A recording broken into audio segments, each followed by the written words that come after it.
શરૂઆત કરીએ આજના પહેલા મહત્વપૂર્ણ મુદ્દાથી, જે છે મેઘરાજાની મહેરબાની। જી હા, દક્ષિણ ગુજરાતને ધમરોળ્યા બાદ હવે મેઘરાજાએ સૌરાષ્ટ્રમાં શરૂ કરી છે સટાસટી। હવામાન વિભાગની આગાહી મુજબ સૌરાષ્ટ્રના અનેક જિલ્લાઓમાં વરસ્યો અનરાધાર વરસાદ। તેમાં પણ દેવભૂમિ દ્વારકામાં સૌથી વધારે જોવા મળ્યો મેઘરાજાનો આક્રમક અંદાજ। વિરામ બાદ ફરી એક વખત સમગ્ર સૌરાષ્ટ્રને ધમરોળી રહ્યા છે મેઘરાજા। સૌરાષ્ટ્રના અનેક વિસ્તારોમાં સાર્વત્રિક મેઘમહેર જોવા મળી છે।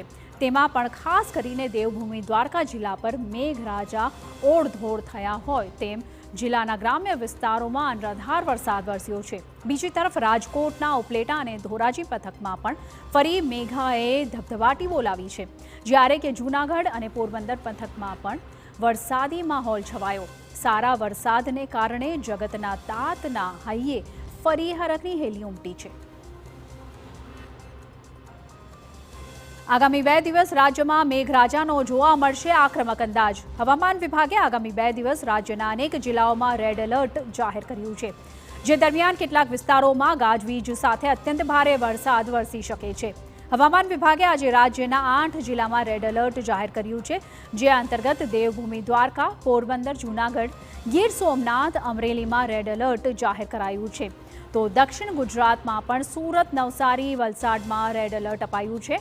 સાથે જ દક્ષિણ ગુજરાત અને સૌરાષ્ટ્રના અમુક જિલ્લામાં ભારે વરસાદનું ઓરેન્જ એલર્ટ જાહેર કરાયું છે।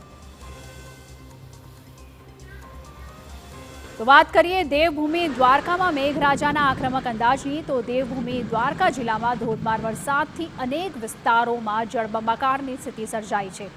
દ્વારકા ઉપરાંત બેટ દ્વારકા, ભાણવડ અને ઓખા પંથકમાં અનરાધાર વરસાદ વરસ્યો છે, જેના કારણે મુખ્ય માર્ગો પર પાણી ભરાતા ઘૂંટણસમા પાણીમાંથી વાહન ચાલકોએ પસાર થવાની નોબત આવી। તો બીજી તરફ દેવભૂમિ દ્વારકાના કલ્યાણપુર તાલુકાના બાકોડી ગામે પણ ધોધમાર વરસાદ ખાબક્યો।